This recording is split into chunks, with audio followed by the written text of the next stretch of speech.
யூதா பெஞ்சமின் கோத்திரங்களின் சகல மனுஷரே கேளுங்கள். நீங்கள் கர்த்தரோடு இருந்ததால் அவர் உங்களோடு இருப்பார். நீங்கள் அவரை தேடினால் உங்களுக்கு வெளிப்படுவார். அவரை விட்டீர்களே ஆகில் அவர் உங்களை விட்டு விடுவார். ஆமென். ஆமென். ஹல்லேலூயா. நாங்கள் ஜெபம் செய்வோம். இந்த வேளையிலே இந்த வார்த்தையை நாங்கள் எல்லாரும் எங்களுடைய தலைகளை தாழ்த்தி எங்களுடைய கண்களை மூடி இந்த வேளையிலே நாங்கள் ஜெபம் பண்ணுவோம்.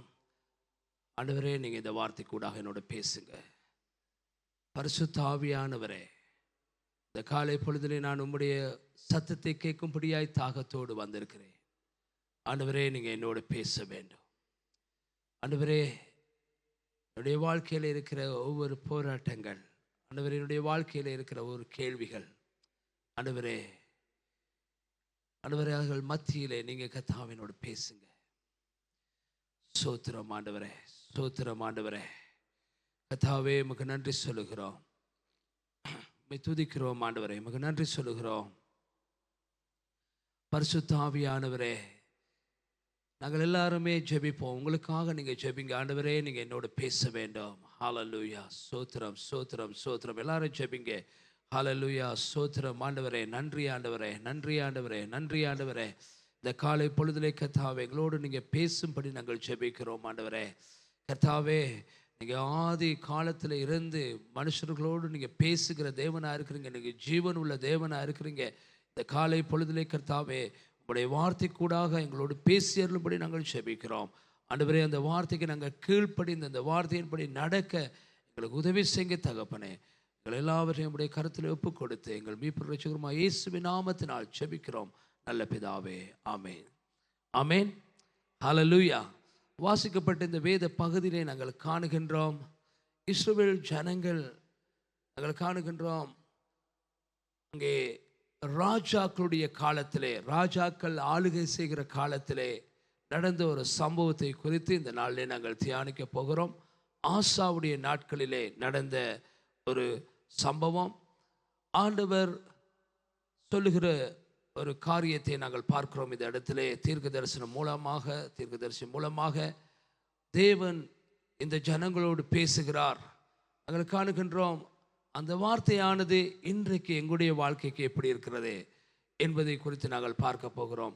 அதனால் நாங்கள் காணுகின்றோம், இந்த 2வது வசனத்தை நாங்கள் வாசிப்போம் என்று சொன்னால், அவன் வெளியே ஆசாவுக்கு எதிர்கொண்டு போய் அவனை நோக்கி, ஆசாவே, யூதா பெஞ்சமின் கோத்திரங்களின் சகல மனுஷரை கேளுங்கள்.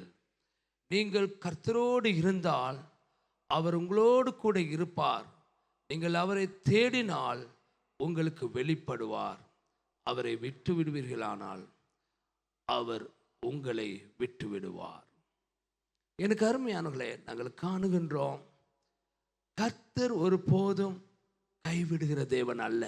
ஹல்லேலூயா. ஆண்டவருடைய வார்த்தையில் சொல்லியிருக்கிறார், யோசுவா புஸ்தகத்தில் 1ஆம் அதிகாரத்தில் 5வது வசனத்தில், நான் உங்களை கைவிடுவதும் இல்லை, உங்களை விட்டு விலகுவதும் இல்லை. ஆமென், ஹல்லேலூயா. தேவன் எங்களை ஒருபோதும் கைவிடுகிற தேவன் அல்ல.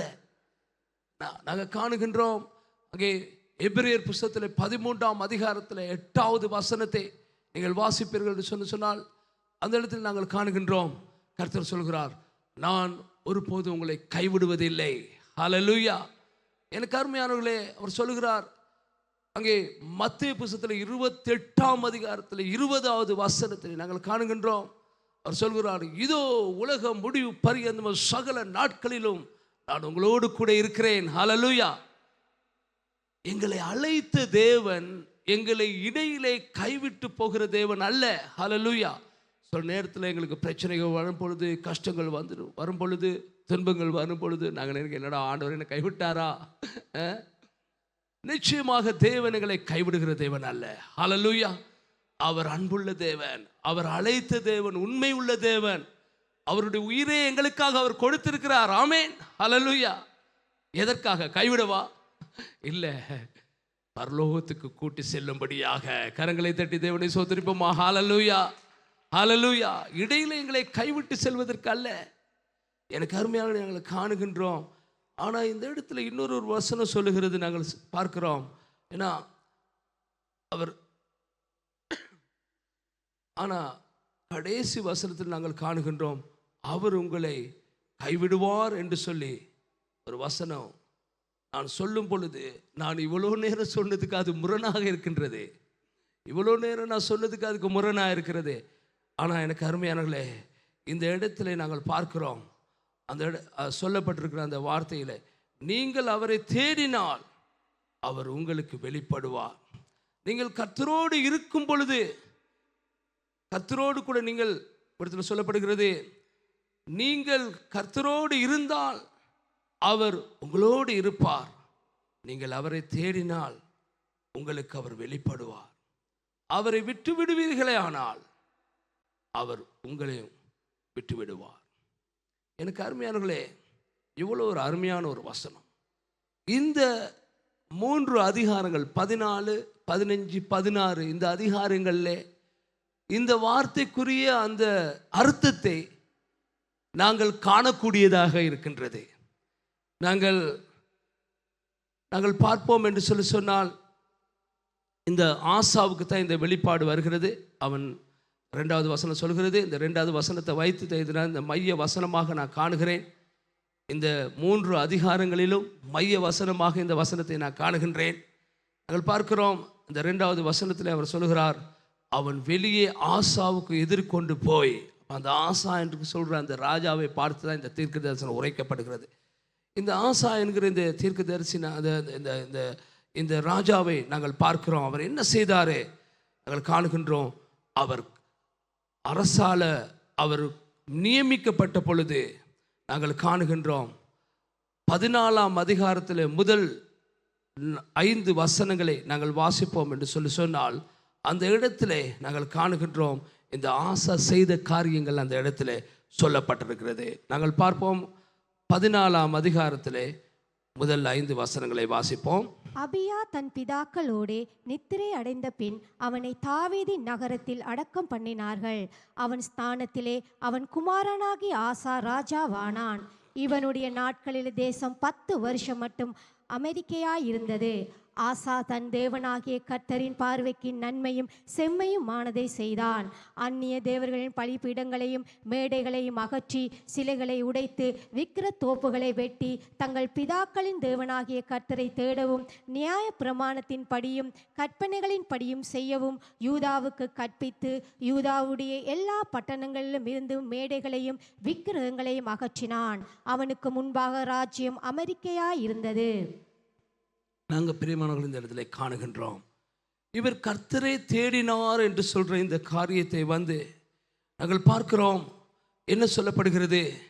இவர் கர்த்தரை தேடினார் என்று சொல்லுவதற்குரிய ஒரு சாட்சியை நாங்கள் இந்த இடத்துல காணுகின்றோம். எனக்கு அருமையானவர்களே, என்ன சொல்லப்படுகிறது? அவர் ராஜ்ய பாரத்துக்கு நியமிக்கப்பட்ட பொழுது நாங்கள் 2வது வசனத்திலே காணுகின்றோம், ஆசா தன் தேவனாகிய கர்த்தருடைய பார்வைக்கு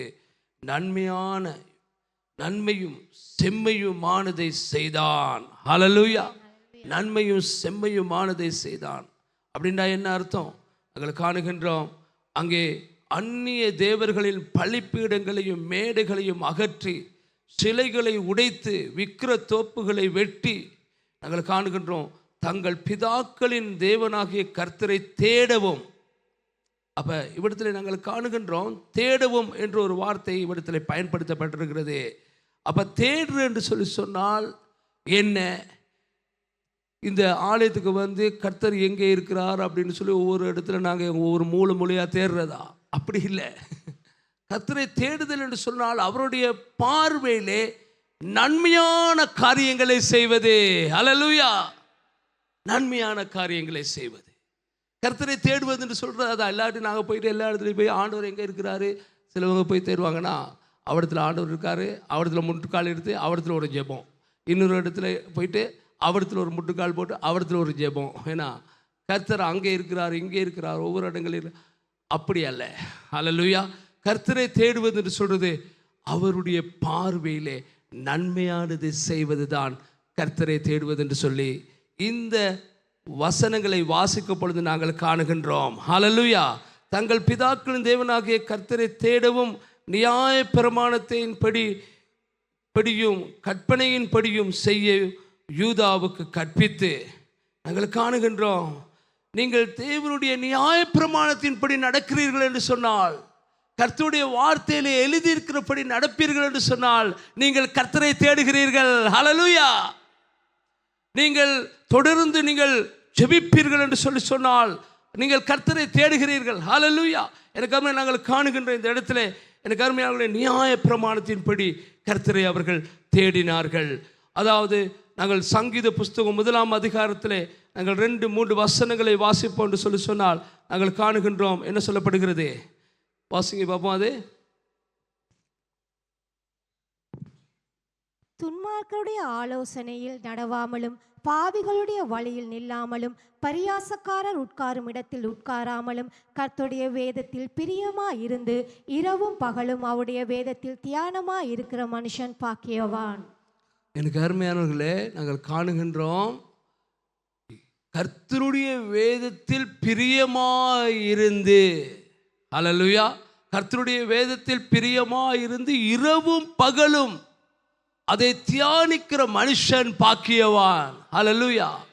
அதுதான் கர்த்தரை தேடுவது என்று சொல்வது. ஹல்லேலூயா. ஒரு கணக்கெடுப்பது ஒன்று எடுக்கப்பட்டது. நான் அந்த சம்மேளனம், அதாவது அந்த அந்த கருத்தரங்குக்கு போயிருந்தேன். அமெரிக்காவில் இருந்து அவர்கள் எப்படி கணக்கெடுத்தார்களோ எனக்கு தெரியாது. அவர்கள் சொல்லுகிறார்கள், இப்பொழுது இருக்கிற உலகத்தில் இருக்கிற ரட்சிக்கப்பட்ட கிறிஸ்தவர்கள் 100% தான் வேதத்தை அதாவது நிறைய பேர் ஜெபிக்கிறாங்க. அதுவும் அதுலேயும் ஒரு கணக்கெடுப்பு இருந்தது. நிறைய பேர் ஜெபிக்கிறது ஒரு 10 நிமிஷம் இல்லாட்ட 5 நிமிஷம் ஆகக்கூடனா ஒரு அரை மணி நேரம் அவ்வளோதான் ஜெபிக்கிறாங்க. நிறைய பேர் ஜெபமே இல்லை. காரில் போக்கில் ஜெபம், வேலைக்கு போகும் பொழுது ஒரு ஜெபம், எலும்பின உடனே ஆண்டவரே சோத்திரம், அல்லேலூயா சோத்திரம், இந்த நாளை ஒப்பு கொடுக்குறேன், நன்றி, எங்களை பாதுகாத்து கொள்ளுங்க. அதான் ஜெபம். அவ்வளோதான், நாள் முழுக்க அதான் ஜெபம். வேதத்தை வாசிக்கிறது டைமே கிடையாது. சிலவங்க என்ன செய்கிறாங்கன்னா, இந்த கேலண்டரில் இருக்குது தானே, கேலண்டரில் ஒரு வசனம் இருக்குது, அந்த வசனத்தை மட்டும் வாசிச்சுட்டு போவாங்க. ரைட். சிலவங்க அந்த யூடியூப்பில் இருக்குது ஏதாவது, அது ஒன்று கேட்பாங்க. அவளை இன்றைக்கி அப்படி ஆயிட்டு சொல்கிறாங்க 10%. அதாவது இவ்விடத்தில் எனக்கு தெரியாது, நான் நியாயம் தீர்க்கவில்லை, இவ்விடத்தில் இருக்கிறவர்களில் 10 பேர் தான் வேதத்தை வாசிக்கிறீங்களாம். இப்போ ஆண்டவருடைய வார்த்தை இவ்விடத்தில் பிரசங்கம் பண்ணப்படும் பொழுது, இந்த வார்த்தை உரைக்கப்படும் பொழுது ஆவியானவர் உங்களோடு கூட இடைப்பட்டு கொண்டிருக்கிறார், பேசுகிறார். ஆமீன். அதை எத்தனை பேர் விசுவாசிக்கிறீங்க? ஹல்லேலூயா. எனக்கு அருமையானவர்களே, உங்களுக்கு பேசுவார், அதை எடுத்துக்கொள்ளுங்கள். நீங்கள் ஹல்லேலூயா, நீங்கள் எடுத்துக்கொள்ளுங்கள். இடத்துல என்ன சொல்கிறது? இரவும் பகலுமாக கர்த்தருடைய வேதத்தை தியானிப்பது தான் கர்த்தரை தேடுவது என்று சொல்வது. அதான் இடத்துல சொல்லப்படுகிறது. அவருடைய நியாயப்பிரமாணத்தின்படி நடந்து கர்த்தருடைய வார்த்தையை நாங்கள் வாசிக்க வேண்டும், அதை தியானிக்க வேண்டும். அதுக்கு நேரம் ஒன்று வேண்டும். எங்களுக்கு ஒரு புஸ்தகத்தை எடுத்து எழுதி நாங்கள் குறிப்புகளை எடுத்துக்கொள்ள வேண்டும். கர்த்தருடைய வேதத்தை தியானிக்கும் பொழுது எப்படி தியானிப்பது? வாசித்து மட்டும் போதாது. வாசிட்டு நான் பைபிளை வாசிச்சிருக்கிறேன். எத்தனை தடவை? 18 தடவை வாசிச்சிருக்கேன், 20 தடவை வாசிச்சிருக்கிறேன் இல்லையா? அது சொல்கிறதுல எந்த ஒரு பெருமையும் கிடையாது. ஒவ்வொரு வசனங்களாக நாங்கள் தியானிக்கணும், புஸ்தகத்தை எடுத்து தியானிக்கணும். ஹல்லேலூயா. அப்படி தான் வேதம் சொல்லுது. எனக்கு தெரியாது, அப்படி தான் சொல்லுது வேதம். ஆமீன். எத்தனை பேர் அதுக்கு ஆமீன் சொல்கிறீங்க? திருப்பி அந்த வசனத்தை வாசிங்க. அப்படி தானே சொல்லுது. வாசிச்சுட்டு போங்க, அப்படியா சொல்லியிருக்குது? இல்லைனா கர்த்தருடைய வேதத்தில் பிரியமாயிருந்து இரவும் பகலும் அவருடைய வேதத்தில் தியானமாய் இருக்கிற மனுஷன் பாக்கியவான். ஹல்லேலூயா. நாங்கள் காணுகின்றோம், வார்த்தையை தியானிங்கள். அதற்கு ஒரு நேரம் எடுக்கணும். நாங்கள் குறிப்பு எடுக்கிறதுக்கு ஒரு நேரம் எடுக்கணும். நாங்கள் உடனே ஒரு வார்த்தையை வாசினா, கர்த்தருடைய வார்த்தையை வாசித்து விட்டேன், கர்த்தருடைய வார்த்தையை தியானித்து விட்டேன்னு சொல்ல முடியாது. ஹல்லேலூயா. அதற்கு ஒரு நேரத்தை நாங்கள் எடுக்க வேண்டும் பிரியமானவர்களே. ஹல்லேலூயா. அதுதான் நாங்கள் நான் ஞாயிற்றுக்கிழமை ஆராதனைக்கு வருகிறோமே, ஞாயிற்றுக்கிழமை ஆராதனைக்கு வருவதும் கர்த்தரை தேடுதல் தான். நான் இல்லைன்னு சொல்லலை. கர்த்தரை தேடுதல் தான். 2 மணித்தியால கர்த்தரை ஆராதிக்கிறீர்கள், கர்த்தரை தேடுவது தான். ஆனால் அது மட்டுமல்ல, அது முழு வாரத்துக்குமே அவ்வளோதான். ரைட். நான் கர்த்தரை தேடிட்டேன், அல்லேலூயா சோத்திரம், கர்த்தரை தேடுறேன் இல்லை. ஒவ்வொரு நாளும் தேடணும், ஒவ்வொரு நாளும் அவரோடு பயணிக்கணும். ஹல்லேலூயா. ஒவ்வொரு நாளும் நாங்கள் ஜீவிக்கிறோமா இல்லையா? ஏன்னா ஒவ்வொரு நாளும் ஜீவிக்கிறவர்கள் கரத்தை வைத்து காட்டுங்க. ஹல்லேலூயா.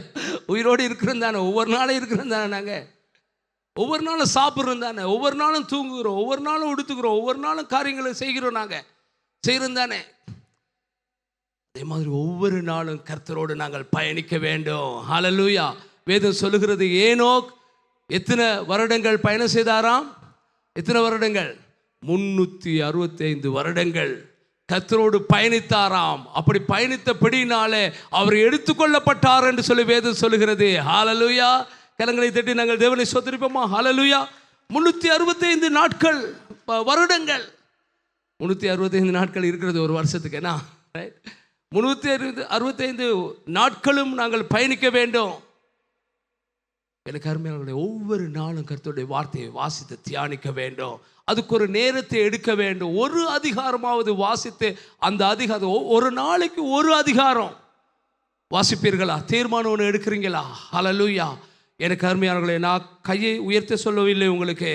எத்தனை பேர் வேதத்தை வாசிக்கிறீங்கன்னு சொல்லி உங்களை நான் உயர்த்த சொல்லவில்லை. ஆனால் ஆவியானவர் உங்களோடு பேசட்டும்.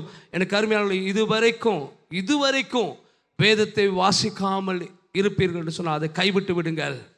அந்த நாட்களை கைவிட்டு விடுங்கள். ஆனால் இன்றையிலிருந்து ஒரு தீர்மானத்தை எடுப்போமா? எனக்கு அருமையானவர்களே, நான் கர்த்தருடைய வார்த்தையை வாசிக்க போகிறேன். ஹல்லேலூயா. ஹல்லேலூயா. என்ன நடந்தாலும் அதை வாசிச்சுட்டு தான் நான் மற்ற வேலைகளுக்கு போகிறேன். அதுக்காக நீங்கள் நேரத்தோடு எழும்ப வேண்டும். அதற்காக நேரத்தை நீங்கள் ஒதுக்க வேண்டும். எனக்கு அருமையானவர்களே, சொல்லப்படுகிறது, நியாயப்பிரமாணத்தின்படி படியும் கற்பனையின் படியும் செய்ய யூதேயாவுக்கு கற்பித்து, ஹல்லேலூயா, அவர் செய்தது மாத்திரமல்ல, அவருடைய ஜனங்களுக்கு கற்பித்தாராம். ஹல்லேலூயா. நான் இப்போ உங்களுக்கு சொல்கிறேன், கற்பிக்கிறதுக்கு வரும்படியாக உங்களை எல்லாரும் அழைக்கிறேன். அந்த வேத பாடத்தில் வந்து கற்றுக்கொள்ளுங்கள். சனிக்கிழமை எத்தனை மணிக்கு பாஸ்டர்? சனிக்கிழமை 11 மணிக்கு. சனிக்கிழமை 11 மணிலேருந்து 1 மணி வரையும் அந்த வேத பாடம் நடத்தப்படும்.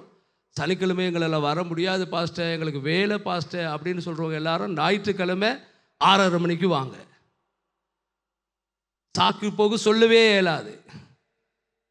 தமிழ் சபையில் தான் இந்த மாதிரி 2 நேரத்தை கொடுத்துருக்கிறேன். சிங்கள சபையில் ஒரே ஒரு நேரம் தான் வச்சுருக்கிறாங்க, வெள்ளிக்கிழமை மாத்திரம்.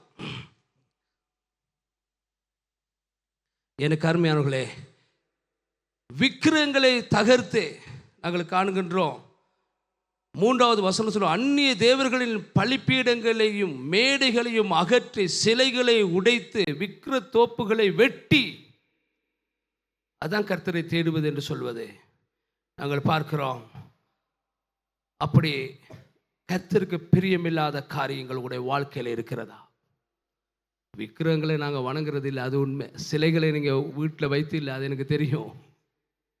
ஆனால் உங்களுடைய வாழ்க்கையில் விக்கிரகங்கள் இருக்கிறதா? தேவன் பிரியமில்லாத காரியங்களோட வாழ்க்கையில் இருக்கிறதா?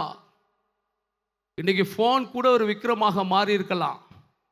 கர்த்தரை ஜெபிப்பதற்கு நேரம் இல்லை, துதிப்பதற்கு நேரம் இல்லை, வேதத்தை வாசிப்பதற்கு நேரம் இல்லை. ஆனால் ஃபோனில் இருக்கிறதுனா நிறைய நேரம் இருக்கு. எனக்கு அருமையான, அது ஒரு விக்கிரமாக மாறிவிடும் உங்களோட வாழ்க்கையில். நீங்கள் அப்படி செய்வீர்கள்னா அது ஒரு விக்கிரம். கர்த்தருக்கு பிரியமில்லாத காரியங்களை அகற்றி விடுதல். இன்றைக்கு நிறைய நாங்கள் காணுகின்றோம், விக்கிரகங்களை கைவிட்டு நாங்கள் இதுக்குள்ளே வந்திருக்கிறோம். ஆனால் கைவிட்டவைகளை திருப்பி நாங்கள் கொண்டு வருகிறோம். உங்களுடைய வீடுகளுக்கு கைவிட்டவைகளை நீங்கள் திருப்பி கொண்டு வந்திருக்கிறீர்களா? சில பழக்கங்களை, சில காரியங்களை உங்களுடைய வாழ்க்கையில் நீங்கள் மறுபடியுமாக நீங்கள் அவைகளை தழுவி கொண்டிருக்கிறீர்களா? நான் சொல்றது உங்களை விளங்கு தானே? தழுவி கொண்டிருக்கிறீங்களா? மறுபடியுமாக அதை நீங்கள் ஏற்றிருக்கிறீங்களா? கைவிட்டு வேணான்னு சொல்ல ஒரு காலத்தில் நாங்கள் விட்டுட்டோம், வேண்டான்னு சொல்லி விட்டுட்டோம். இந்த பண்டிகை வேண்டாம், இந்த காரியங்கள் எங்களுக்கு வேண்டாம், அந்நியர்கள் வழிபடுகிற காரியங்கள், அந்நியர்கள் செய்கிற காரியங்கள், இந்த காரியங்கள் எங்களுக்கு வேண்டான்னு நாங்கள் கைவிட்ட காரியங்களை மறுபடியுமாக சேர்த்திருக்கிறோமா? எனக்கு அருமையானவர்களே, தேவன் அதில் பிரியமில்லை. பிரியமில்லாத காரியங்களை செய்யாதீர்கள். ஹல்லேலூயா. அது தான் கர்த்தரை தேடுவது என்று சொல்வது. ஆமென். கர்த்தரை தேடுவது என்று சொல்வது அதுதான். வார்த்தை ஒன்று வாசிப்போம். நாங்கள் 1 தீமோத்தேயு 3ஆம் அதிகாரத்தில் 9வது வசனம். அதே போல் இன்னொரு வசனத்தை நாங்கள் வாசிப்போம். அப்போஸ்தலர் 24:16. முதலாவது வாசிப்போம் 1 தீமோத்தேயு 3:9. விசுவாசத்தின் ரகசியத்தை சுத்த மனசாட்சியிலே காத்துக்கொள்ளுகிறவர்களாய் இருக்க வேண்டும்.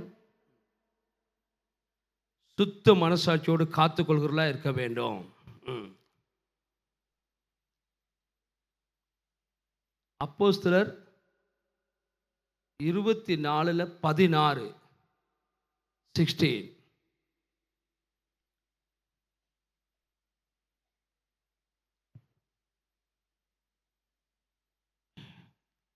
உம்மிடத்தில் ஒன்றை ஒத்துக்கொள்ளுகிறேன், அது என்னவென்றால், இவர்கள் மதபேதம் என்று சொல்லுகிற மார்க்கத்தின்படியே எங்கள் முன்னோர்களின் தேவனுக்கு ஆராதனை செய்து நியாயப்பிரமாணத்தினாயும் தீர்க்கதரிசிகள் புஸ்தகத்திலேயும் எழுதியிருக்கிற எல்லாவற்றையும் நான் விசுவாசித்து நீதிமான்களும் அநீதிமான்களுமாகிய மரித்தோர் உயிர்த்தெழுந்திருப்பது உண்டென்று இவர்கள் தேவனிடத்தில் நம்பிக்கை கொண்டிருக்கிறது போல நானும் நம்பிக்கை கொண்டிருக்கிறேன். ஆமென். ஆமென். எனக்கு அருமையாக நாங்கள் காணுகின்றோம், கர்த்தருடைய வார்த்தையிலே நாங்கள் பார்க்கிறோம் செம்மையானதை செய்வது. அதாவது அவருடைய பார்வையிலே எது நலமாய் இருக்கிறதோ, அவருடைய பார்வையிலே எது செம்மையாய் இருக்கிறதோ அப்படி செய்வது தான் கர்த்தரை தேடுவது என்று சொல்வது. ஹல்லேலூயா. எனக்கு அருமையானவர்களே, ஆகவே நாங்கள் தேவனை இந்த காலை பொழுதில் தேடினால் என்ன சொல்லப்படுகிறது? தேடினால் வசனம் சொல்லுகிறது, நீங்கள் கர்த்தரோடு இருந்தால் அவர் உங்களோடு கூட இருப்பார், நீங்கள் அவரை தேடினால் உங்களுக்கு அவர் வெளிப்படுவார். ஹல்லேலூயா. கர்த்தரை நீங்கள் தேடினால் நிச்சயமாக அவர் உங்களுக்கு வெளிப்படுவார், உங்களை ஆசீர்வதிப்பார். நாங்கள் காணுகின்றோம் எப்படி ஆசீர்வதிக்கிறார்னு சொல்லி பாருங்க. 5வது வசனத்தை வாசிங்க. 14ஆம் அதிகாரத்தில் 5வது வசனத்தை வாசிங்க. யூதாவுடைய எல்லா பட்டணங்களிலும் இருந்து மேடைகளையும் விக்கிரகங்களையும் அகற்றினான். அவனுக்கு முன்பாக ராஜ்யம் அமெரிக்கையா இருந்தது. 6வது வசனம். கர்த்தர் அவனுக்கு இளைப்பாறுதலை கட்டளையிட்டதினால் அந்த வருஷங்களில் அவனுக்கு விரோதமான யுத்தம் இல்லாதிருந்தது. தேசம் அமெரிக்கையா இருந்தபடியினால் யூதாவிலே அரணான பட்டணங்களை கட்டினான். ஆமென். ஹல்லேலூயா. அப்ப கர்த்தரை தேடினபடினால பாருங்க அவருக்கு எப்படி ஒரு ஆசீர்வாதம். ஹல்லேலூயா. ஒரு அமைதி உண்டானது, இளைப்பாறுதல் உண்டானது, யுத்தங்கள் இருக்கவில்லை. ஹல்லேலூயா. அடுத்ததாக கர்த்தரை தேடுவது என்று சொன்னால் என்ன என்று சொல்லி நாங்கள் பார்ப்போம். 2 நாளாகவும் 14ஆம் அதிகாரத்தில் 11வது வசனம் என்ன சொல்லப்படுகிற 11வது வசனத்தை வாசிங்க. ஆசா தன் தேவனாகிய கர்த்தரை நோக்கி கூப்பிட்டு, கர்த்தாவே, பலமுள்ளவனாகிலும் பலவனற்றவனாகிலும் உதவி செய்கிறது உமக்கு லேசான காரியம். எங்கள் தேவனாகிய கர்த்தாவே, எங்களுக்கு துணை நில்லும். உம்மை சார்ந்து உம்முடைய நாமத்தில் ஏராளமான இந்த கூட்டத்திற்கு எதிராக வந்தோம். கர்த்தாவே, நீர் எங்கள் தேவன், மனுஷன் உம்மை மேற்கொள்ள விடாதேயும் என்றான். ஆமென். இப்போ பாருங்க, ஒரு பிரச்சனை வரும் பொழுது, ஒரு கஷ்டம் வரும் பொழுது, ஒரு தேவை வரும் பொழுது அவன் என்ன செய்கிறான்? அவர் யாரிடத்திலே செல்லவில்லை. முதலாவது யாரிடத்திலே போகிறார்? தேவனிடத்திலே போகிறான். ஹல்லேலூயா. அவன் தேவனிடத்திலே செல்கிறான். ஏன்னா எங்களுக்கு ஒரு வியாதி வரும் பொழுது டாக்டர் பரிசோதித்து சொல்கிறாரு. ஒரு டாக்டர் சொல்கிறாரு, நீங்கள் உங்களுக்கு இந்த வியாதி இருக்குது, உங்களுக்கு இந்த வியாதி வந்துட்டு நாங்கள் என்ன செய்கிறோம்? கலங்குகிறோம். ஏன்னா நாங்கள் எங்கே ஓடுறோம்? ஏன்னா நாங்கள் கலங்கி போகிறோம், திகைத்து போகிறோம். கர்த்தருடைய சமூகத்தில் முழங்காலிட்டு செபிக்கிறவர்களாய் காணப்பட வேண்டும். ஹல்லேலூயா. செபிக்கும் பொழுது கர்த்தர் என்ன செய்வார்? எங்களுடைய சிறுமையை மாற்ற அவர் வல்லவராக இருக்கிறார். எங்களுக்கு ஒரு பிரச்சனை வருவது, ஒரு கஷ்டம் வருகிறது, முதலாவது எங்களுக்கு எங்களுக்கு ஞாபகம் வரணும், ஆண்டவருடைய சமூகம், ஆண்டவருடைய பாதத்தை நாங்கள் நினைவு கூற வேண்டும். ஹல்லேலூயா. எனக்கு அருமையானவர்களே, அதுதான் கர்த்தரை தேடுவது என்று சொல்வது. நாங்கள் 2 நாளாகமும் 20ஆம் அதிகாரத்திலே இவர் இப்போ ஜெபம் பண்ணு தான் கர்த்தரை தேடுவது என்று சொல்லி இவ்விடத்திலே சொல்லி இல்லாவிட்டாலும் அந்த இடத்திலே நாங்கள் பார்க்கலாம். 2 நாளாகமும் 20ஆம் அதிகாரத்திலே நாங்கள் 3வது வசனத்தை நாங்கள் வாசிப்போம். என்ன சொல்லப்படுகிறது? அப்பொழுது யோசேபாத் பயந்து கர்த்தரை தேடுவதற்கு ஒருமுகப்பட்டு யூதாவெங்கும் உபவாசத்தை கூறுவித்தான். அப்படியே யூதா ஜனங்கள் கர்த்தரிடத்திலே சகாயம் தேடக் கூடினார்கள். யூதாவில் உள்ள எல்லா பட்டணங்களிலும் இருந்து அவர்கள் கர்த்தரை தேட வந்தார்கள். அப்பொழுது யோசபாத் கர்த்தருடைய ஆலயத்திலே புது பிரகாரத்து முகப்பிலே யூதா ஜனங்களுக்கும் எருசலேமிலும் கூடின சபையிலே நின்று, எங்கள் பிதாக்களின் தேவனாகிய கர்த்தாவே, பரலோகத்தில் இருக்கிற நீரல்லவோ தேவன், தேவரீர் ஜாதிகளுடைய ராஜ்யங்களை எல்லாம் ஆளுகிறவர். உம்முடைய கரத்திலே வல்லமையும் பராக்கிரமும் இருக்கிறது. ஒருவரும் உம்மோடு எதிர்த்து நிற்க கூடாது. எங்கள் தேவனாகிய நீர் உம்முடைய ஜனமாகிய இஸ்ரவேலுக்கு முன்பாக இந்த தேசத்து குடிகளை துரத்திவிட்டு இதை உம்முடைய சிநேகிதனாகிய ஆபிரகாமுடைய சந்ததிக்கு என்றென்றைக்கும் கொடுக்கவில்லையா? ஆதலால் நாங்க பார்க்கிறோம். இப்ப என்ன செய்யறாரு? ஜெபம் ஒன்று தான் செய்கிறாரு. ஆனால் 3வது வசனத்தில் என்ன சொல்லப்படுகிறது? 3வது வசனம் 4வது வசனத்தில் என்ன சொல்லப்படுகிறது? கர்த்தரை தேடுவதற்கு ஒரு உபவாசத்தை கொருவித்தான். நாங்கள் காணுகின்ற, ஏன்னா அப்பொழுது யோசபாத் பயந்து கர்த்தரை தேடுகிறதற்கு ஒருமனப்பட்டு யூதேவா எங்கும் உபவாசத்தை கூறுவித்தான் அப்படின்னு சொல்லிட்டு, அப்போ தேடுறேன்னு சொன்னால் போயிட்டு எங்கேயாவது ஒரு இடத்துல ஒரு பெட்டிக்குள்ளே தேடுறதோ இல்லாவிட்டால் வந்து என்ன ஆலயத்தில் எங்கேயோ இருக்கிற இடத்துல போய் தேடுறது, அப்படி ஒரு தேடுதல் அல்ல. தேடுதல்னு சொன்னால் இவ்விடத்தில் என்னத்தை சொல்லப்பட்டிருக்குது? ஜெபம் செய்கிறது தான் தேடுதல்னு சொல்லப்பட்டிருக்கிறது. உபவாசம் இருந்து ஜெபிக்கிறது தான் இவ்விடத்தில் தேடுதல்னு சொல்லப்பட்டிருக்கிறது. ஹல்லேலூயா. அதுக்கு எத்தனை பேர் ஆமேன்னு சொல்கிறீங்க? விலகிச்சுட்டா ஆமேன்னு சொல்லுவோம். ஆமேன், ஹல்லேலூயா. ஆகவே பிரியமானவர்களே, இவர் எந்த ஒரு நேரத்தில் தேடுறாருன்னு சொன்னால் நாங்கள் காணுகின்றோம். அவருக்கு ஒரு இடுக்கம் வரும் பொழுது, அவருக்கு ஒரு கஷ்டம் வரும் பொழுது அவர் போவதற்கு ஒரு இடம் இருக்கின்றது. ஹல்லேலூயா. உங்களுக்கு பிரச்சனையா இந்த காலை பொழுதுல ஏதாவது ஒரு சவாலுக்கு முகம் கொண்டு இருக்கிறீர்களா? ஏதாவது ஒரு பிரச்சனையினாலே நீங்கள் இப்பொழுது நெருக்கப்பட்டு கொண்டிருக்கிறீர்களா? எனக்கு பிரியமானவர்களே, நீங்கள் அங்கே இங்கே ஓட தேவையில்லை, நீங்கள் ஓட வேண்டாம். ஹல்லேலூயா. அந்த பாஸ்டர் வல்லமை உள்ள, இந்த பாஸ்டர் வல்லமை உள்ள, அவர் வல்லமை உள்ளவர், இவர் வல்லமை உள்ளவர்னா அப்படின்னு அங்கங்கே ஓடாதீர்கள். ஹல்லேலூயா. உங்களிடையே தான் பதில் இருக்குது. ஹல்லேலூயா. எங்கே இருக்கிறது? உங்களுடைய ஜெபத்தில். உங்களுடைய ஜெபம் அவ்வளோ வல்லமை உள்ளது. ஹல்லேலூயா. கரங்களை தட்டி தேவனை ஸ்தோத்திரிப்போமா? ஹல்லேலூயா. எனக்கு அருமையா, உங்களுடைய ஜெபம் வல்லமை உள்ளது. நீங்க போதுமானவர். உங்களுடைய ஜெபம் போதுமானது. ஒரு சகோதரன், எங்களுடைய சபையில் ஒரு சகோதரன், உங்களுக்கு தெரியுமா, வரக்கூடிய இந்த கேன்சர்கள்லேயே ரொம்ப பயங்கரமானது தான் இந்த இரத்தத்தில் கேன்சர். இரத்தத்தில் வரக்கூடிய கேன்சர். எல்லாம் நிறைய பேர் சொன்னாங்க, பாஸ்டர் ஜெரம் கிட்ட போங்க, அங்கே போங்க, இங்கே போங்க, ஒவ்வொரு ஆக்களுங்க. அந்த சகோதரன் எங்களுடைய சபையில் நல்ல ஒரு தேவன், இந்த நேரத்தில் இந்த பலிப்படத்தில் இருந்து சில இடத்துல அவர் வழி நடத்துவார். அவர் சொன்னார், என்னன்னு சொன்னார், அங்கே தான் போயிட்டு நான் சுகமடையும் என்று சொன்னால் என் கர்த்தரை நான் கனவீனம் பண்ணுகிறேன். அவர் சொன்ன காரியம், அங்கே போய்த்தான் நான் சுகப்படுவேன்னு சொன்னால் என் கர்த்தரை நான் கனவீனம் பண்ணுகிறேன்னு சொன்னால், என் தேவனை நான் தேடும் பொழுது எனக்கு பதில் கொடுப்பதற்கு அவர் வல்லமை உள்ளவர். ஹல்லேலூயா. ஹல்லேலூயா. அவர் உதவிக்காக எங்களை அழைத்தார். எனக்கு இன்றும் ஞாபகம் இருக்கிறதே, அவர் எங்களை உதவிக்காக அழைத்தார். போதவர்மார் எல்லாரையும் வர சொன்னார், எனக்காக ஜெபிங்கள் என்று சொன்னார். நான் ஜெபிக்கிறேன், அவரும் ஜெபிக்கிறார், நன்றாக அவர் ஜெபிப்பார். அதே நேரத்தில் அவர் சொன்னார், போதவர் எல்லாரையும் வர சொல்லி. ஒரு நாள் நாங்கள் உபவாசம் இருந்து அவருடைய வீட்டுக்கு சென்று நாங்கள் ஜெபித்தோம். நாங்கள் கண்டோம் அவர் எழும்புகிறதை. ஹல்லேலூயா. தேவ அபிஷேகம் அந்த இடத்துல இறங்கி வந்தது. இந்த மகனை தேவன் தொட்டார். இன்றைக்கு அவர் ஊழியம் செய்து கொண்டிருக்கிறார். ஹல்லேலூயா. ஜெபம் வல்லமை உள்ளது பிரியமான. அந்த நான் உங்களுக்கு அதை சொல்லித்தர தேவையில்லை, என்னை விட உங்களுக்கு நிறைய அனுபவம் இருக்கும். நீங்கள் ஜெபித்தீர்கள். ஜெபிக்கும் பொழுது கர்த்தருடைய மகிமையை கண்டவர்கள். கரங்களை தட்டி நாங்கள் தேவனை ஸ்தோத்திரிப்போமா? ஹல்லேலூயா.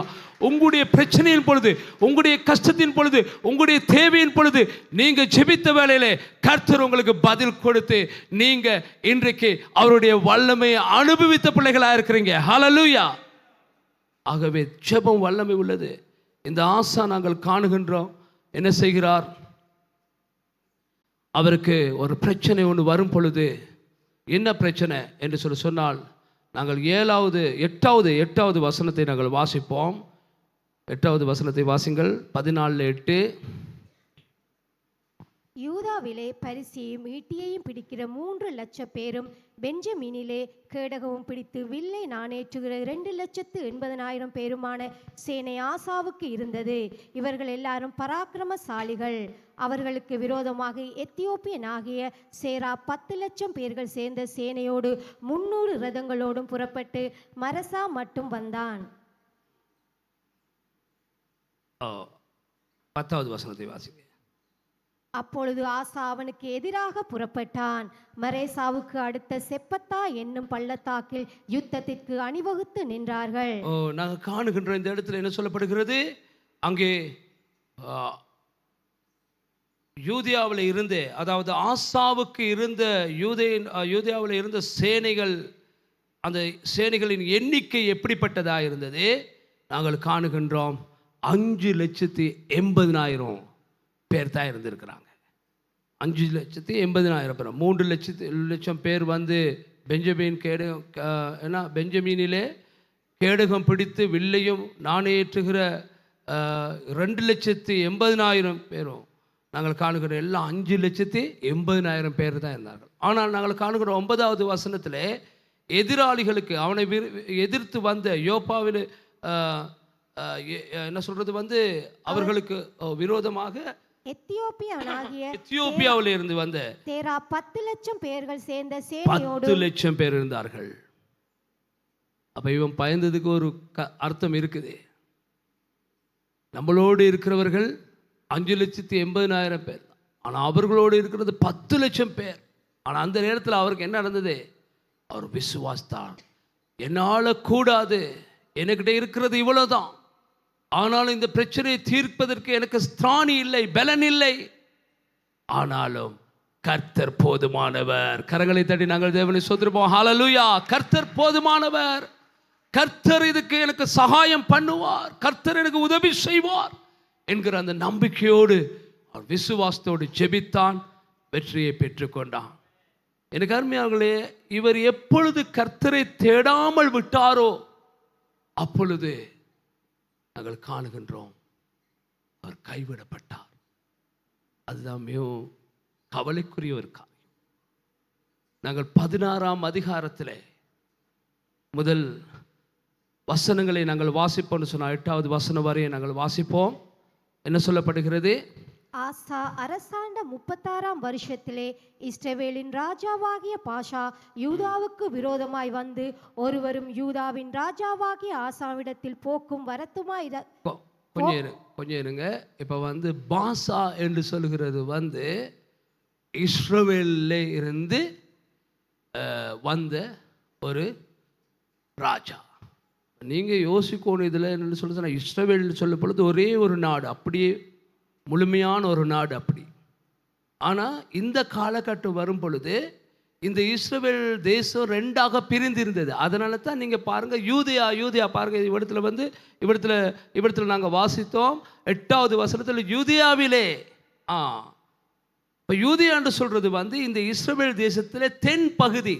அப்போ தென் பகுதிக்கு ஒரு அரசனும் வடப்பகுதிக்கு இன்னொரு அரசர். ஏன்னா நாடு 2ஆக பிரிந்து இருந்தது. சாலமோனுடைய காலத்தில் நாடு 2ஆக பிரிந்தது. சாலமோனுடைய காலத்துக்கு பிறகு சாலமோனுடைய மக்கள், சாலமோனுடைய பிள்ளைகளுடைய காலத்தில் அது 2ஆக பிரிந்தது. ஒன்று ரெஹபோமுக்கு, ஒன்று எரபோமுக்கு சென்றது. அன்றைக்கு தான் அது பிரிஞ்சது. அதை நீங்கள் வாசிக்கலாம். 1 ராஜாக்கள் 11ஆம் அதிகாரத்தில் நீங்கள் அதை வாசிக்கலாம். 1 ராஜாக்கள் 11ஆம் அதிகாரத்தில் நீங்கள் அதை வாசிக்கலாம். எனக்கு அருமையானவர்களே, இதை நீங்கள் விளங்கிக் கொள்ள வேண்டும். ஆகவே தென் பகுதியை யூதேயா என்றும் வடப்பகுதியை வந்து இஸ்ரேல் என்று சொல்லும் அழைக்கப்பட்டது. ஆகவே அதே நாட்டில் உள்ள ஒரு ராஜா தான் இந்த யூதேயாவை எதிர்த்து வருகிறாரே. அப்போ இவர் இப்போ விளங்குதா? எதிர்த்து வந்து என்ன செய்கிறார்? ராமாவை கட்டுகிறார். வாசிங்க பாப்போம். அதுல இருந்து யூதாவின் ராஜாவாகிய ஆசாவிடத்துக்குள் போக்கும் வரத்துமாயிராதபடிக்கு ராமாவை கட்டினான். அப்பொழுது ஆசா கர்த்தருடைய ஆலயத்திலும் ராஜாவின் அரண்மனையிலும் உள்ள பொக்கிஷங்களில் உள்ள வெள்ளியும் பொன்னும் எடுத்து தமஸ்குவில் வாசம் பண்ணுகிற பொன்னாதாத் என்னும் சீரியாவின் ராஜாவிடத்துக்கு அனுப்பி, எனக்கும் உமக்கும் என் தகப்பனுக்கும் உம்முடைய தகப்பனுக்கும் உடன்படிக்கை உண்டே. இதோ வெள்ளியும் பொன்னும் உமக்கு அனுப்பினேன். இஸ்ரவேலின் ராஜாவாகிய பாஷா என்னை விட்டு விலகி போகும்படிக்கு நீர் வந்து அவனோடு செய்த உடன்படிக்கையை தள்ளி போடும் என்று சொல்லி அனுப்பினான். பொன்னாதாத் ராஜாவாகிய ஆசாவுக்கு செவி கொடுத்து தனக்கு உண்டான சேனாதிபதிகளை இஸ்ரவேலின் பட்டணங்களுக்கும் ஈயோனையும் தானையும் ஆபேல் மாயையும் நப்தலி பட்டணங்களை எல்லா பண்டசாலைகளையும் முறியடித்தார்கள். போதும், நாங்கள் காணுகின்றோம். இப்போ என்ன நடக்குது? இப்போ இந்த யூதியாவில் இருக்கிற ராஜா யாரு? ஆசா. ஆசாவை பற்றி தான் நாங்கள் இப்போ தியானித்து கொண்டிருக்கிறோம். ஆசா ஒரு நல்ல ராஜா. இப்படி அவரை குறித்து நாங்கள் பார்த்தோம். கர்த்தருடைய பார்வையில் செம்மையானவைகளை செய்தவர், கர்த்தரை தேடினவர். ஏன்னா அவருக்கு பிரச்சனை ஒன்று வரும் பொழுது கர்த்தரை நோக்கி ஜெபித்தார். ஏன்னா அதை நாங்கள் பார்த்தோம். இப்போ அவருக்கு ஒரு பிரச்சனை திருப்பி வந்திருக்குது. திருப்பி ஒரு பிரச்சனை வந்திருக்குது. என்ன பிரச்சனை? இஸ்ரவேலில் இருந்த ராஜா வர்றாரு இவருக்கு விரோதமாக. அந்த காலத்தில் அந்த தேசத்தை சுற்றி ஒரு அலங்கம் இருக்கும். அந்த அலங்கம் பெரிய மதில். அந்த மதிலில் எத்தனை பேர் இந்த மதில் இப்போ போகிற இந்த மதிலில் ஒரு பூனை போகலாம். பூனை மட்டும்தான் போகலாம், மனுஷன் போக இயலாது. ஆனால் அங்கே இருக்கிற அந்த ராஜாக்கள் அந்த கோட்டையை அவர்களுடைய தேசத்தை சுற்றி கட்டியிருந்த அந்த அலங்கத்தில் என்ன போகலாம்? குதிரைகள் போகலாம். அது குதிரை ரதங்கள், பெரிய 2 வாகனங்கள் ஒன்றா இப்படி மாறலாம். அப்போ உங்களுக்கு விளங்குதா? பெரிய நெடுஞ்சாலை மாதிரி. நெடுஞ்சாலைன்னு சொல்கிறது சாலைன்னு சொன்னால் இந்த மண்டபம், அது சிங்களத்தால். சாலைன்னு சொல்கிறது ரோட்டுக்கு, தமிழால் ரோட்டுக்கு தான் சாலைன்னு சொல்லுவாங்க. நெடுஞ்சாலை என்று சொல்கிறது ஹைவே, ரைட்? அப்போ அந்த ஹைவே மாதிரி பாருங்கள், ஹைவே எவ்வளோ பெருசு, ஏன்னா எவ்வளோ அகலமாக இருக்குது. ஆகவே அப்படியான அகலமான ஒரு மதில், அகலமான ஒரு அலங்கம் இந்த தேசத்தை சுற்றி இருந்தது. இவர்கள் அதுக்கு போகிற வழி இருக்குது. அந்த வழியை மறைச்சி ஒரு பெரிய ஒரு சுவரை கட்டிடுவார்கள். அதான் இவரிடத்தில் சொல்லப்படுகிறது. என்ன சொல்லப்படுறது? போக்குவரத்து இல்லாமல் ஒருவரும் யூதியா ராஜாவாகிய ஆசாவிடத்தில் போக்கும் வரத்தும் இராதபடிக்கு ராமாவை கட்டினார். ராமான்னா இது என்ன? இது ராமா அந்த என்ன சொல்கிறது மகாபாரத்தில் வர்றது ராமா இல்லை, சரியா? அந்த ராமா இல்லை. இது ஒரு பெரிய ஒரு அலங்கம் மாதிரி ஒன்று தடை செய்து மனுஷர்கள் போக்குவரத்து வராமல், வெளியே போக முடியாமல், உள்ளுக்கு போக முடியாமல் தடை செய்து ஒரு சுவரை, ஒரு அலங்கத்தை கட்டிவிடுவார்கள். அப்போ அங்கால இங்கால போக முடியாது. உள்ளுக்கு அடப்பட்டு அவர்களுடைய சாப்பாடெல்லாம் தீர்ந்ததுக்கு பிறகு இனி போக முடியாமல் இருந்ததெல்லாம், ஸ்டாக்ல இருந்ததெல்லாம் சாப்பிட்டு முடிச்சிருவார்கள். அதுக்கு பிறகு உள்ளுக்கு பஞ்சம் வந்துடும். அதுக்கு பிறகு எல்லாரும் சோர்ந்து போயிடுவார்கள். அதுக்கு பிறகு இலகுவா போய் இந்த சத்துருக்களை என்ன செய்வார்கள்? அந்த பட்டணத்துக்குள்ளே சென்று அவர்களை கைப்பற்றிக் கொள்வார்கள். இப்போ புரியுதா அவங்களுக்கு? இப்படி தான் அந்த காலத்தில் யுத்தங்கள் செய்வார்கள்.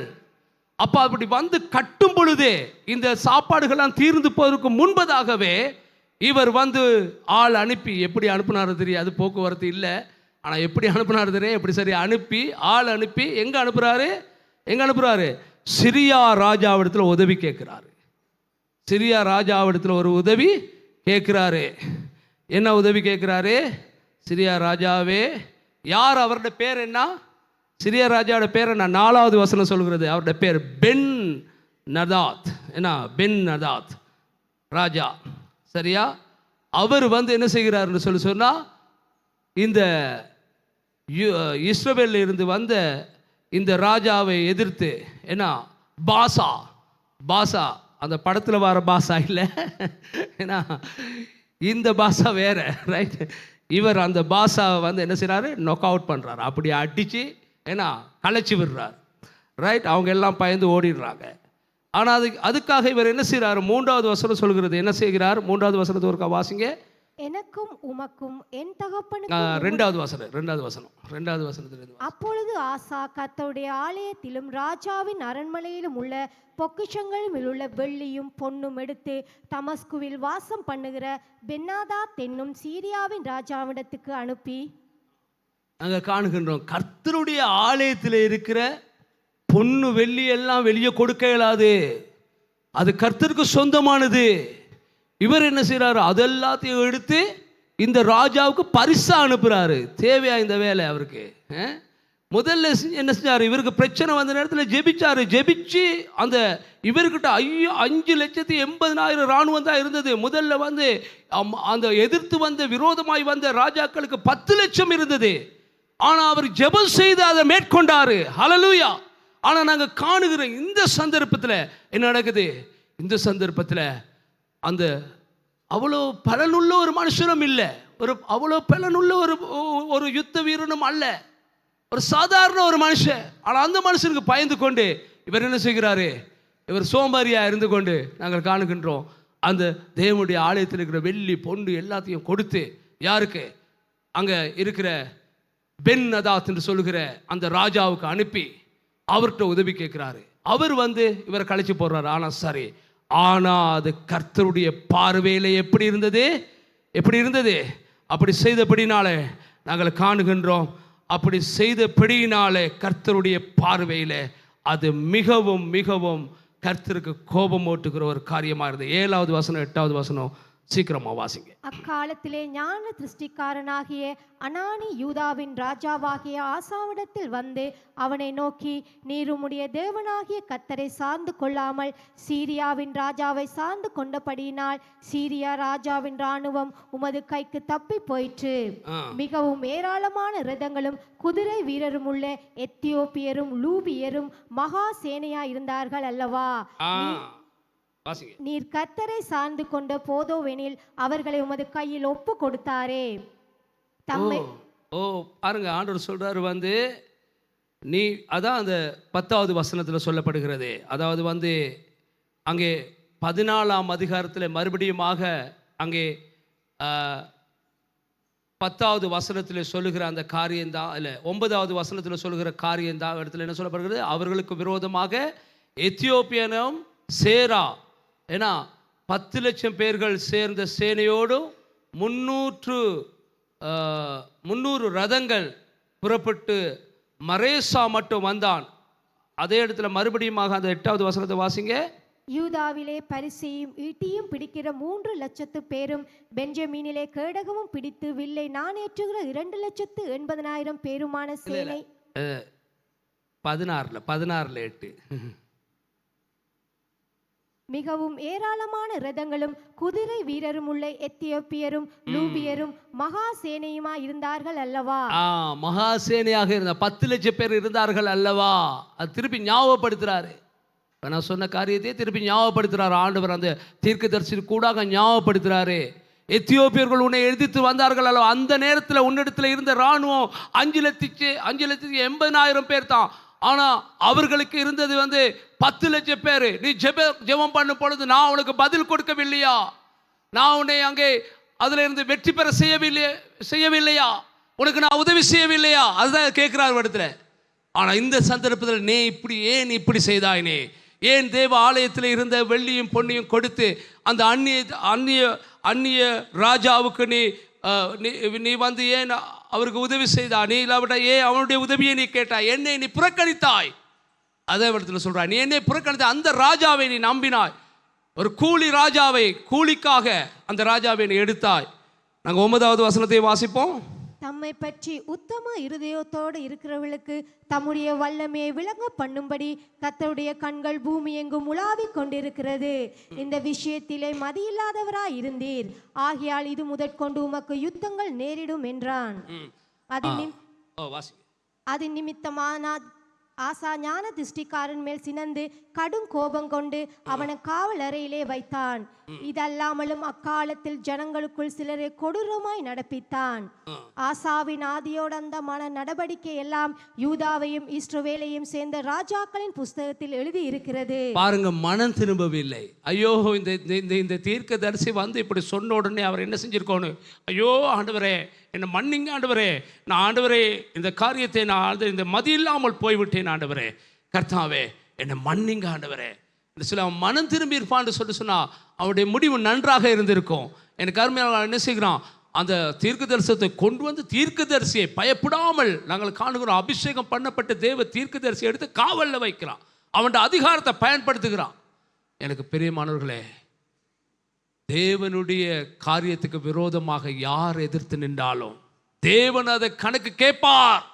கணக்கு கேட்பார் கட்டாயமாக. ஆனாலும் நாங்கள் கர்த்தருடைய வார்த்தையின்படி பயந்து நடப்போம் என்று சொன்னால் அந்த மனிதனுக்கு கர்த்தருடைய ஆசீர்வாதமும் கர்த்தருடைய கிருபையும் கிடைக்கும். ஹல்லேலூயா, ஹல்லேலூயா. இந்த இடத்துல நாங்கள் காணுகின்றோம். எனக்கு அருமையாகவே அது மாத்திரமல்லாமல் அவர் ரெண்டாவது தவறு அது செய்கிறாரு. அது மாத்திரமல்ல, ஜனங்களை கொடூரமாக நடத்தி அப்படியே மாறி போயிட்டான். நாங்கள் காணுகின்றோம். இவ்வளோ நாளும் நல்லா இருந்தான், ஆண்டவரை தேடிக்கிட்டு இருந்தான், ஜெபம் பண்ணிட்டு இருந்தான். ஆனால் இந்த இடத்துல நாங்கள் காணுகின்றோம், இந்த ராஜா என்ன செய்கிறார், கர்த்தருடைய வார்த்தையை புறக்கணித்தான், கர்த்தருடைய காரியங்களை புறக்கணித்தான். நாங்கள் காணுகின்றோம், கர்த்தரை மறந்து விட்டான். கர்த்தரை தேடுவதை கைவிட்டு விட்டு நாங்கள் காணுகின்றோம் அவன் என்ன செய்கிறான், அவன் கொடூரமான ஒரு மனிதனாக மாறுகிறான். நாங்கள் காணுகின்றோம். என்று சொன்ன அதிகாரம், பலம், இவ்வளோ நாளும் கர்த்தரை என்னை இப்படி நடத்தி உயர்த்தி விட்டார். நாங்கள் காணுகின்றோம். அங்கே 15ஆம் அதிகாரத்திலே 18வது வசனம் 19வது வசனத்தை கொஞ்சம் வாசிங்க. 15ஆம் அதிகாரத்தில் 2 நாளாகவும் 15ஆம் அதிகாரத்தில் 18 19 கொஞ்சம் வாசிங்க. தன் தகப்பனும் தானும் பரிசுத்தம் பண்ணும்படி நேர்ந்து கொண்ட வெள்ளியையும் பொன்னையும் பனிமூட்டுகளையும் 15ஆம் அதிகாரத்தில் சரி வாசிங்க.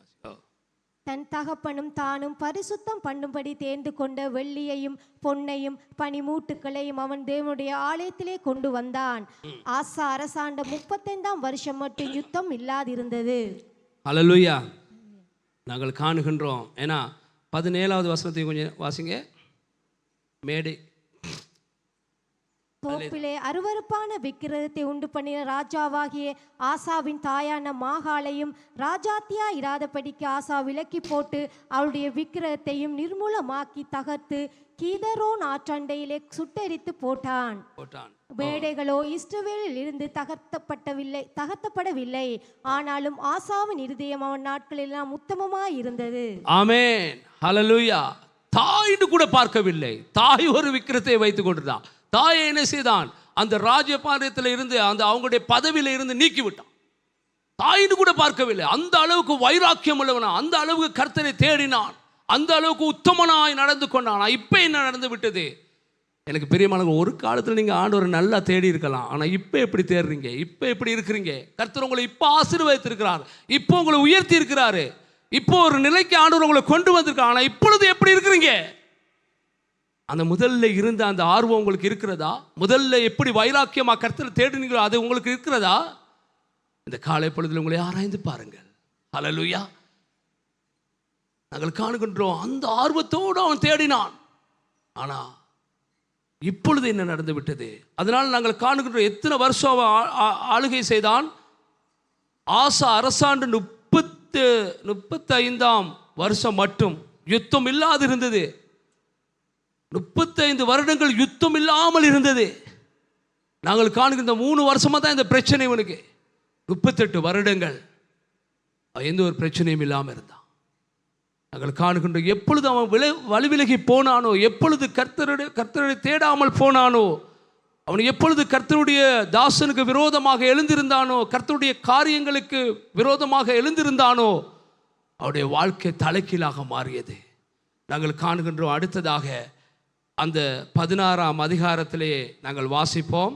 16ஆம் அதிகாரத்திலேயே 12வது வசனம் வாசிப்போம். ஆசா அரசாண்ட 39ஆம் வருஷத்திலே தன் கால்களில் வியாதி கண்டு அவன் நோவு மிகவும் உக்கிரமாய் இருந்தது. அவன் தன் வியாதியிலும் கர்த்தரை அல்ல பரிகாரிகளையே தேடினான். பாருங்க, இப்ப முதல்ல என்ன செய்தார், அவருக்கு பிரச்சனை வரும்பொழுது கர்த்தரை தேடின மனுஷன் இப்ப என்ன ஆயிட்டு பாருங்க, எந்த ஒரு கேவலமான ஒரு நிலைக்கு தள்ளப்பட்டுட்டான்னு பாருங்க. இவ்விடத்துல பாருங்க, ஏன்னா ஆசா அரசாண்டு 39ஆம் வருஷம், 3 வருஷங்கள் இந்த பாசாட பிரச்சனை இருந்துச்சு, போராடி அதுக்கப்புறம் 39வது வருஷத்துல என்ன நடக்குது நாங்கள் காணுகின்றோம். தன் காலில் ஒரு வியாதி உண்டாயிட்டு, காலில் ஏதோ பிரச்சனை ஒன்று வந்துட்டு, அவருக்கு என்ன பிரச்சனைன்னு சொல்ல இல்லை, வந்துட்டு வியாதி ஒன்று வந்துட்டு. ஏன்னா அவன் நோவு மிகவும் உக்கிரமாக இருந்தது. அவனுக்கு இருந்த அந்த பிரச்சனை மிகவும் உக்கிரமாக இருந்தது. அவன் தேட ஆரம்பித்தான். நாங்கள் காணுகின்றோம், அந்த இடத்துல யாரை தேடினான்?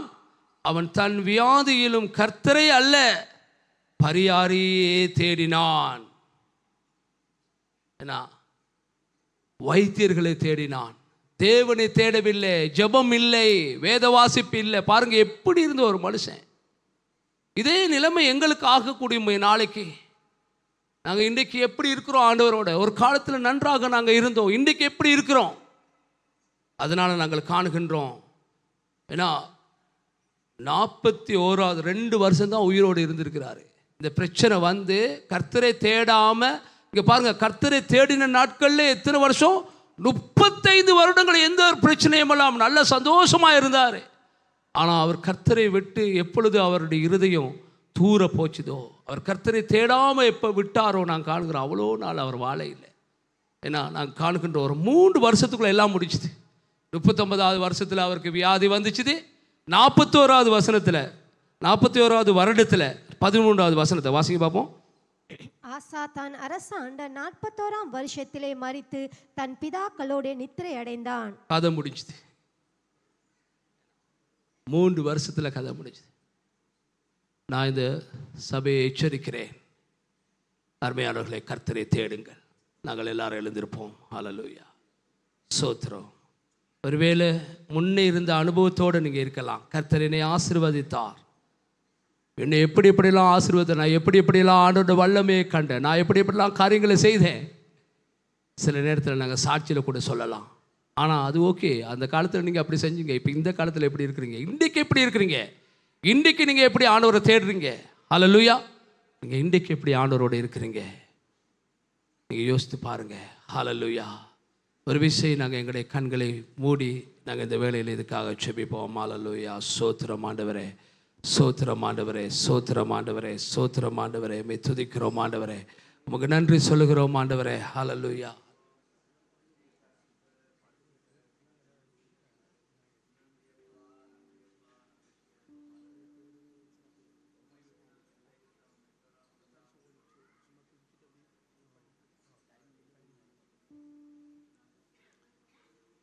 நாங்கள் இந்த வேளையிலே முழுமையாக எங்களை கர்த்தருக்கு எங்களை ஒப்பு கொடுப்போம். ஹல்லேலூயா. ஸ்தோத்திரம் ஆண்டவரே. நன்றி நன்றி நன்றி நன்றி நன்றி நன்றி ஆண்டவரே. எல்லாரும் தேவனை துதிங்க, எல்லாரும் சொல்லுங்க, ஆண்டவரே, ஆண்டவரே, அப்பா நான் உம்மை தேடி வருகிறேன். அப்பா மறுபடியும் நான் தேட தொடங்குறேன் ஆண்டவரே. நீங்கள் என்னோட இந்த காலை பொழுதில் பேசியிருக்கிறீங்க ஆண்டவரே, என்னோட நீங்கள் பேசுறீங்க ஆண்டவரே. என்னுடைய வாழ்க்கையில் நான் முதல்ல செய்த காரியங்கள் விடுபட்டிருக்கிறது ஆண்டவரே. அந்த காரியங்களை நான் மறுபடியுமாக தொடங்க போகிறேன் ஆண்டவரே. எனக்கு உதவி செய்யுங்க ஆண்டவரே. அப்பா நீங்கள் மட்டும்தான் எனக்கு வேண்டும் ஆண்டவரே. ஆண்டவரே, எல்லாமே என்னை விட்டு போய்விடுவோம். எனக்கு வந்திருக்கிற சொத்து பத்துகள், எனக்கு இருக்கிற சுவாமி அந்தஸ்துகள், எனக்கு இருக்கிற பேர் புகழ் எல்லாமே இல்லாமல் போய்விடும். ஆனால் ஆண்டவரே, நீங்கள் இல்லாமல் ஆண்டவரே நான் என்ன பண்ணுவேன் ஆண்டவரே? கர்த்தாவே, எனக்கு நீங்க வேண்டும், நீங்க வேண்டும், உம்முடைய சமூகம் எனக்கு வேண்டும் என்று சொல்லி ஆண்டவருடைய சமூகத்தில் நாங்கள் கதறுவோமா? ஹல்லேலூயா. ஸ்தோத்திரம் ஆண்டவரே, ஸ்தோத்திரம் ஆண்டவரே. ஓ உம்மை துதிக்கிறேன், உம்மை தேடுகிறேன். எல்லாரும் கண்களை மூடி எல்லாரும் தேவனை நோக்கி பாருங்க, எல்லாரும் ஜெபிங்க. ஹல்லேலூயா. இங்க பார்த்து கொண்டிருக்க வேண்டாம். ஓ ஒவ்வொரு இடங்களும் சுத்தி பார்த்து கொண்டிருக்க வேண்டாம். எல்லாரும் கர்த்தரை நோக்கி பாருங்க. ரே பாபா பாபா பாபா சந்தர பாபா பாபா பாபா ஓ ரியாந்தர பெர பெர பெர பஷல பெர பெர பெர பெர பஷந்தர பெர பெர பா. ஸ்தோத்திரம் ஆண்டவரே. நன்றி நன்றி நன்றி நன்றி நன்றி நன்றி நன்றி நன்றி நன்றி நன்றி. ஓ ஹல்லேலூயா. ஏரி பாபா பாபா சந்தர பல பல பல பா. உம்மை தேடுகிறோம், உம்மை தேடுகிறோம், உம்மை தேடுகிறோம் ஆண்டவரே. உம்மை நோக்கி பார்க்கிறோம் ஆண்டவரே, உம்மையே நோக்கி பார்க்கிறோம் ஆண்டவரே, உம்மை தேடுகிறோம் ஆண்டவரே. ஹல்லேலூயா. ஸ்தோத்திரம் ஸ்தோத்திரம் ஸ்தோத்திரப்பா. நன்றியப்பா நன்றியப்பா நன்றியப்பா நன்றியப்பா நன்றியப்பா. ஏரி பஹா ரப ஷிகுர பல ப சந்தர பல பல பல பல பா. ஸ்தோத்திரம் ஆண்டவரே. நன்றி தகப்பனே, நன்றி தகப்பனே. ஹல்லேலூயா. ஸ்தோத்திரம். ஹல்லேலூயா ஹல்லேலூயா ஹல்லேலூயா. நன்றி தகப்பனே, உமக்கு ஸ்தோத்திரம் ஆண்டவரே. ஹல்லேலூயா. நீங்க நல்லவர் ஆண்டவரே, நல்லவர் ஆண்டவரே. ஹல்லேலூயா. ஸ்தோத்திரம் ஆண்டவரே. ஹல்லேலூயா.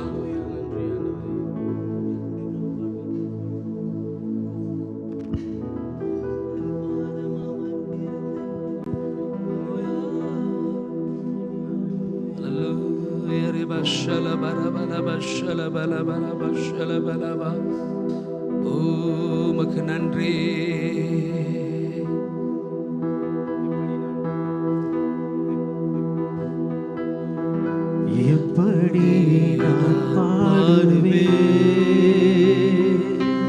என்ன சொல்லி நான் துதிப்பேன், உம்மை எப்படி நான் பாடுவேன், என்ன சொல்லி நான் துதிப்பேன்.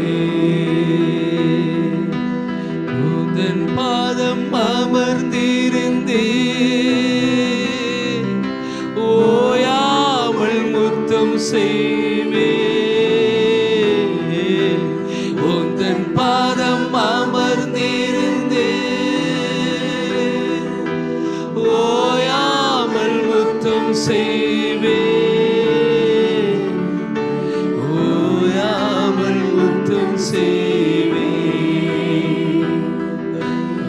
ஓயாமல் முத்தம் செய்வேன். எல்லோரும் நாங்கள் குற்றங்கள் ஓ சோத்ரம் சோத்ரம் சோத்ரம் சோத்ரம் சோத்ரம் சோத்ரம். ஓ உமக்கு நன்றி நன்றி நன்றி.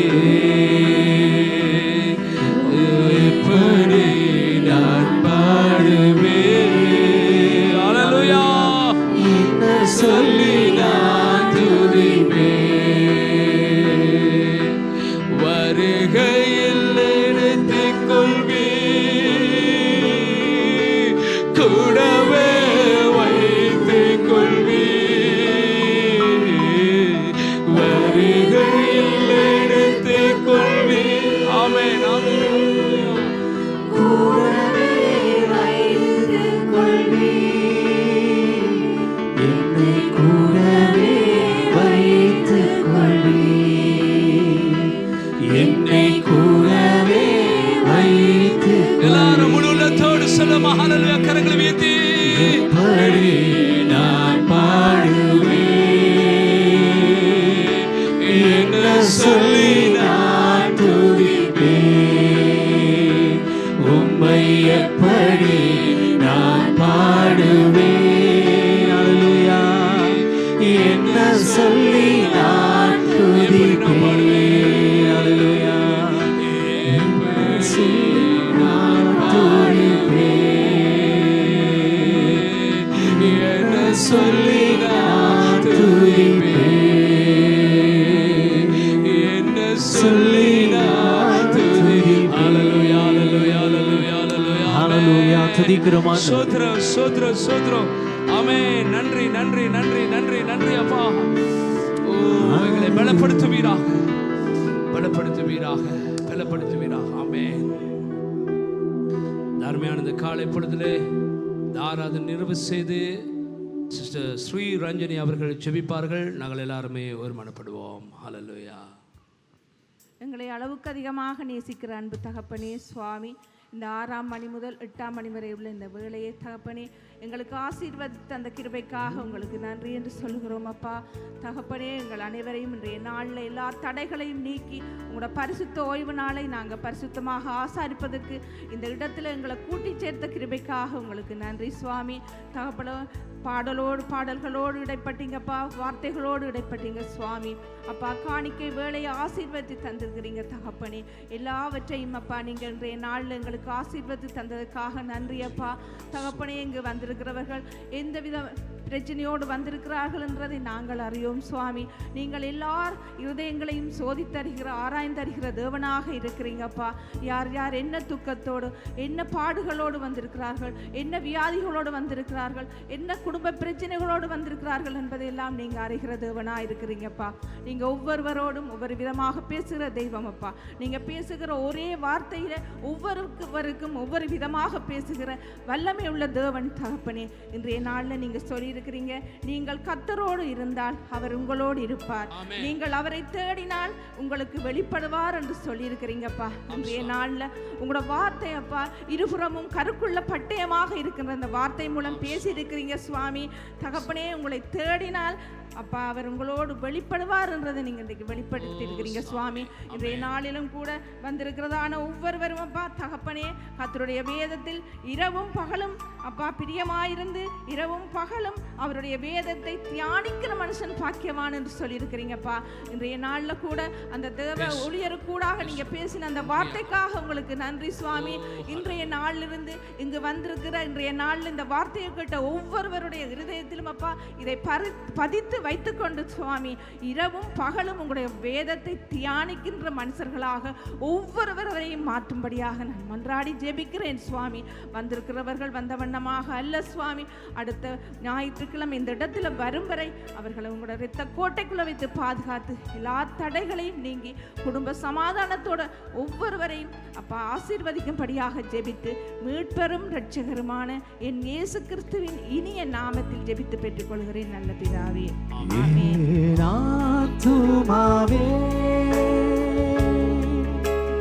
கர்த்தரை ஸ்தோத்திரி, என் முழு உள்ளமே அவர் பரிசுத்த நாமத்தை ஸ்தோத்திரி. அவர் செய்த சகல